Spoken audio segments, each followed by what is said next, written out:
Bonjour et bienvenue à présent à une entrevue exclusive en compagnie de Berthold après son arrêt de ses activités sur sa chaîne YouTube.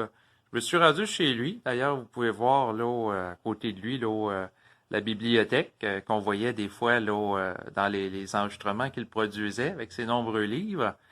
Et sans plus tarder, Berthold, je voulais te mentionner que c'est un plaisir pour moi de te revoir.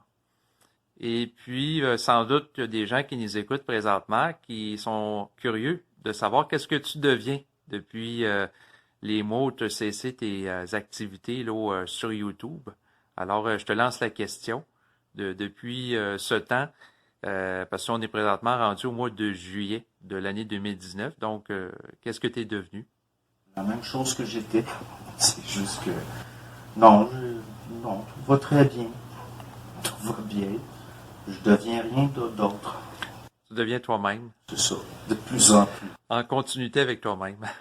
Oui, en accord et tout. OK. Sinon, ce que je voulais savoir, c'est depuis ton arrêt de production de vidéos, parce qu'il y en a quand même au-dessus d'une centaine, est-ce que présentement ça te manque? Est-ce que tu t'ennuies de ça? Non, pas du tout. OK. Sinon, par rapport à tes activités en lien avec la conscience, là, parce que quand même, tu en as fait régulièrement des vidéos, est-ce que, en prenant un recul par rapport à... Parce que tu as été quand même en immersion là, à faire des vidéos pendant environ 2 ans, est-ce que ça t'a amené à faire des réalisations particulières en prenant le recul avec le temps, là, Oui, mais des choses que je savais. comme par exemple? Comme par exemple, tout l'aspect social, psychologique de ces milieux-là. C'est-à-dire? Ben, ce qu'on voit dans la société en général, c'est-à-dire des prises de position, des opinions, des conflits, des débats, et surtout de la projection, de l'identification, de la subjectivité. C'est comme dans n'importe quel milieu. Dans le sens que pour toi, le milieu qui touche à la conscience, c'est pas un milieu qui est mieux que d'autres. Non. Même, j'ai vu plus de conscience active parfois chez des gens qui ont une vie très très banale, des gens qu'on pourrait qualifier de très ordinaires, alors que chez des gens qui étaient beaucoup dans les milieux, qui parlaient beaucoup de conscience, souvent, j'avais l'impression j'ai l'impression même que des fois, les gens qui s'intéressaient à la conscience l'étaient moins que ceux qui s'y intéressaient pas. Mais c'est sûr que ça, c'est un autre aspect, parce que quelqu'un peut vivre sa conscience au quotidien sans s'y intéresser, dans le sens sans y réfléchir. C'est ça. Parce qu'il est là, le problème, c'est la réflexion. Puis c'est ça qui est psychologique. Et puis, au niveau de quand on parle, puis que c'est fluide, et puis que ça parle tout seul, il n'y a pas de positionnement au niveau d'une opinion ou à faire, c'est tout simplement la vibration. Mais les gens, c'est plus la forme. Donc, les conflits, c'est au niveau de la forme. Les choses que j'ai réalisées, c'est des choses dont j'avais parlé, des choses que je savais. Mais savoir quelque chose en théorie, puis le vivre en pratique, c'est différent. Exactement. Mais c'est sûr qu'il y a plusieurs personnes qui peuvent parler de conscience, mais ça reste au niveau théorique, intellectuel, réflectif. Alors que, comme tu le dis, ben, c'est d'être capable de vivre ça dans la vie de tous les jours. Là. C'est sûr que c'est un de mes objectifs aussi personnels, d'être capable d'incarner cette conscience-là à travers mon quotidien. Parce que dans les questionnements que j'ai eus, au niveau là, des choses que je voyais, que j'observais, puis je me disais comment ça se fait, puis je recevais des réponses, j'avais des réponses, mais c'est des choses qui ne faisaient pas mon affaire, et puis il a fallu réaliser, puis intégrer le fait que c'est réellement... Il y a des choses qui ne font pas mon affaire, pourtant c'est comme ça. Pas avoir d'attente non plus. Il y a un adage qui dit que dans la vie, il faut être capable d'accepter ce qu'on peut pas changer ce qu'on peut changer, là. Ben, l'acceptation, ça, on pourra en reparler, là, parce qu'à mes yeux, c'est un peu une façon psychologique, des fois, de se donner une défaite pour rester dans l'inertie. Mais ce qui était important pour moi, c'était que de dire aux gens que c'est leur intelligence à eux qui est importante, que c'est leur conscience à eux qui est importante. Et pourtant, ça, c'est très très simple, c'est quelque chose, et pourtant, ça engendrait des conflits. Et il y a des gens, je pense, qui avaient peut-être des opinions par rapport à ce que je disais. Et puis, sans réellement pouvoir le verbaliser, ils n'étaient pas d'accord tout simplement parce que c'est de l'opposition qui est peut-être même pas liée à ce que je disais. Puis, ça ne me tentait pas d'avoir à gérer ça. Ça ne me tentait pas non plus. Quand je me suis mis à approcher des 400 abonnés, je savais que j'allais finir ça bientôt parce que j'ai pas envie d'être important pour les autres. Je veux que les autres soient importants pour eux-mêmes, comme je me considère la personne la plus importante pour moi. Puis je voulais pas devenir important pour les autres. Ça, c'est quelque chose de bloquant. Puis je suis pas là pour, je voulais pas bloquer les gens. Je voulais pas que.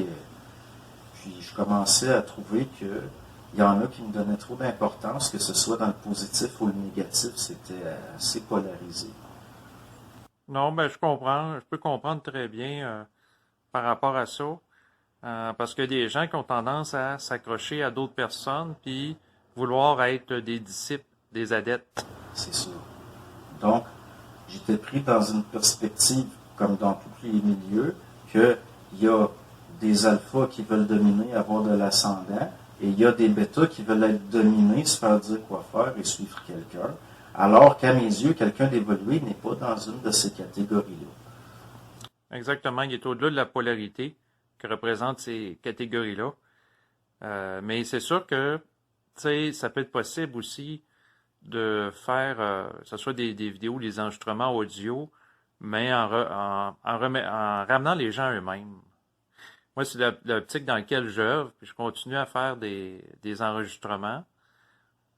Souvent, je vais mentionner de ne pas croire ce que je dis, mais de vérifier par vous-même si c'est réel, pour amener la personne à utiliser par elle-même son discernement pour évaluer la teneur des propos. Fait que c'est sûr qu'il peut y avoir ça aussi qui peut être fait pour empêcher justement qu'il y ait la dynamique de l'alpha, puis du bêta, ou du gourou, puis du disciple, l'élève, puis le maître, puis ces choses-là qui s'installent là. Ben, il y a aussi que quand mes abonnés me posaient une question qui était légitime, je ne peux pas m'empêcher de répondre. Et puis, au fond, j'avais l'air très dévoué, mais sans l'être, c'est carrément un réflexe. Si on me pose une question qui est légitime, je vais essayer de répondre. Je ne pourrais pas m'en empêcher. Mais comme j'avais de plus en plus des abonnés de qualité, de plus en plus de questions pertinentes, ça prenait de plus en plus de temps. Et puis, je ne voulais pas que ça soit une occupation principale. Et d'ailleurs, je l'avais dit, ça, que je ne voulais pas que ça devienne une occupation principale. Même j'ai eu l'arrogance d'oser dire à certains dont c'était l'occupation principale, qu'à mes yeux, c'était peut-être dangereux. Mais là, ça peut être vu comme de l'arrogance, mais personnellement, toutes les personnes chez qui ça a été une occupation principale ont vécu des grosses choses. Mais c'est parce que ça devient délicat. Moi, j'ai pas aucun problème que quelqu'un qui gagne sa vie décemment en faisant des conférences ou des ateliers.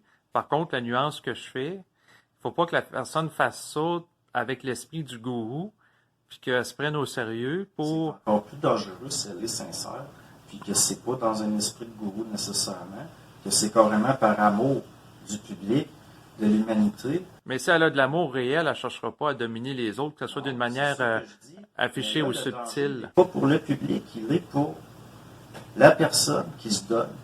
Et oui, il y a un danger pour le public dans le cas de ceux qui veulent avoir de l'ascendant, dominateur, mais pour quelqu'un justement qui n'est pas un gourou, qui se donne, qui est sincère, qui fait par amour du public, pour par rapport à des choses que les gens, c'est légitime, des fois, qu'il y a certains services qui ne se font pas, il y a certains qui ne vont pas faire le travail.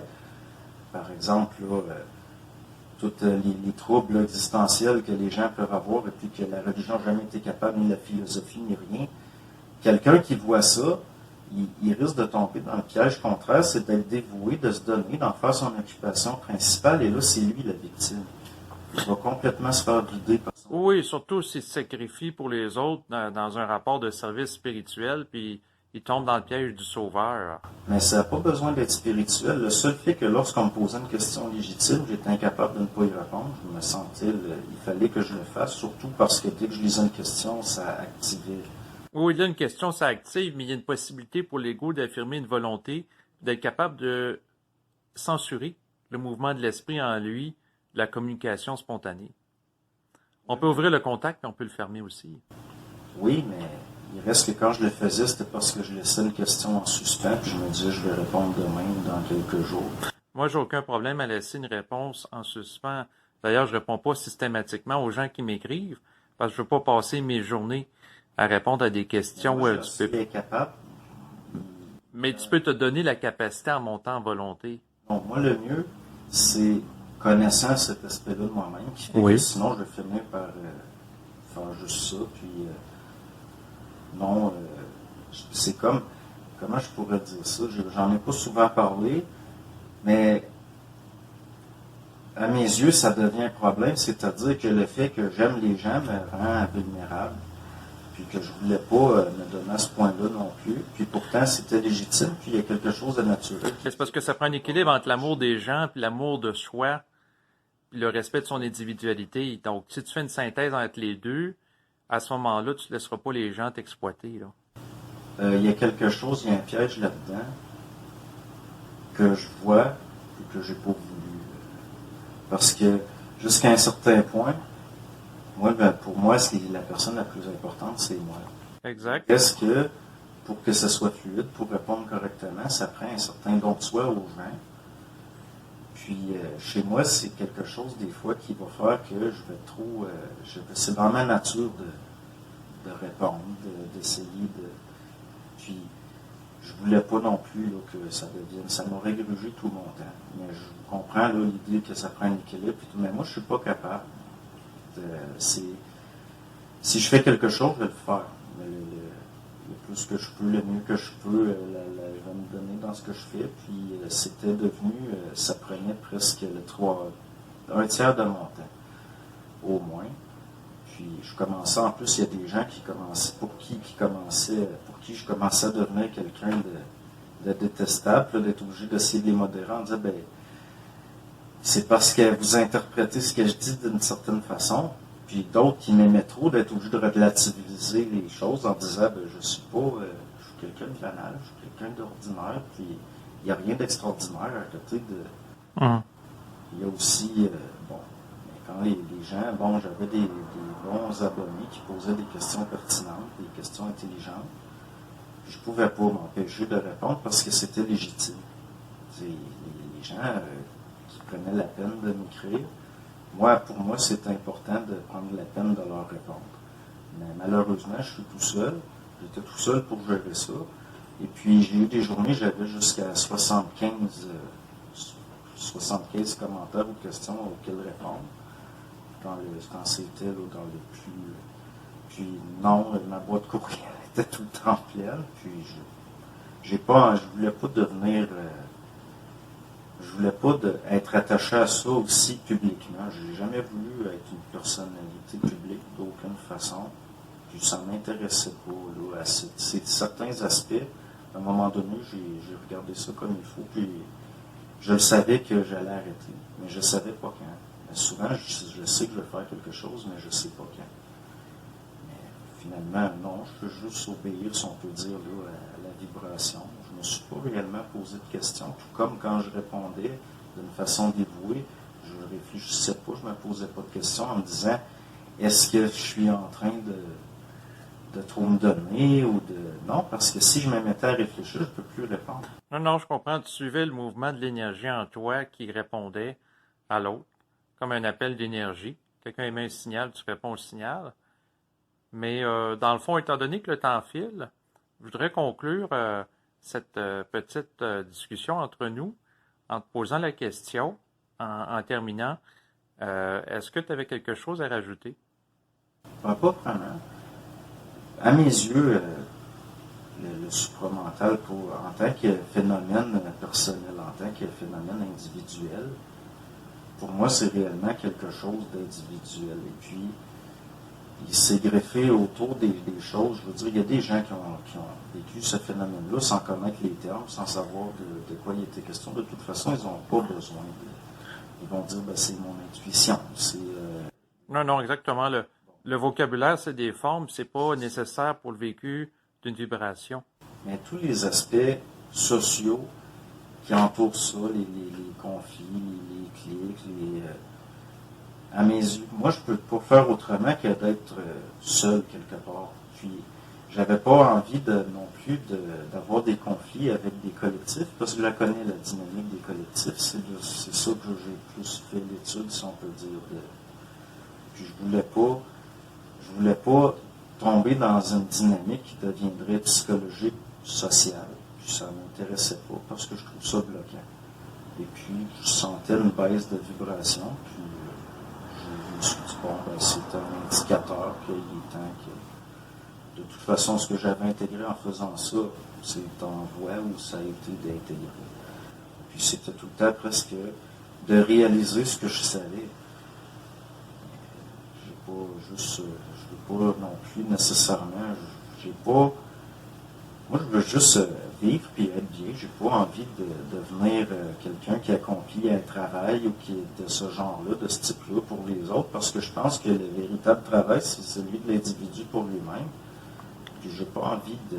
Si les gens posent une question, c'est qu'ils ont la réponse. Le seul fait que je l'ai dit ça, puis que pourtant il y arrivait encore des... L'important, c'est ce que la personne a en rapport avec elle-même, ce qu'elle reçoit dans son psychisme, qu'elle vit dans son psychisme. Puis j'ai toujours trouvé ça. Si vous avez une question, ça veut dire que vous avez la réponse quelque part. Puis le fait d'aller poser des questions à quelqu'un comme moi, puis finalement qui me vient des réponses qui sont possiblement pour moi, il y a quelque chose là, une dynamique qui peut engendrer une forme de subjectivité dangereuse. J'ai souvent remarqué des gens qui canalisaient pour d'autres et pourtant l'information était clairement pour eux.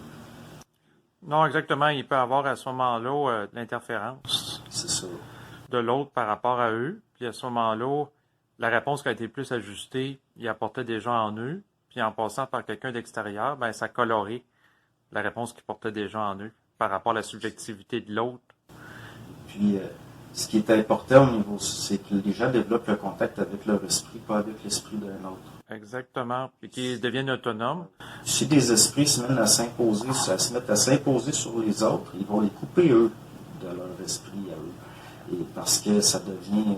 c'est ce genre de dynamique-là, c'est comme ça. Non, non, mais c'est sûr que c'est la dynamique qui crée le maître, puis le disciple, ou le guide spirituel, puis l'élève, ces choses-là. Fait que c'est bien correct par rapport à ça, de ramener les gens eux-mêmes. C'est d'ailleurs dans cette optique-là que je produis des enregistrements moi-même sur YouTube.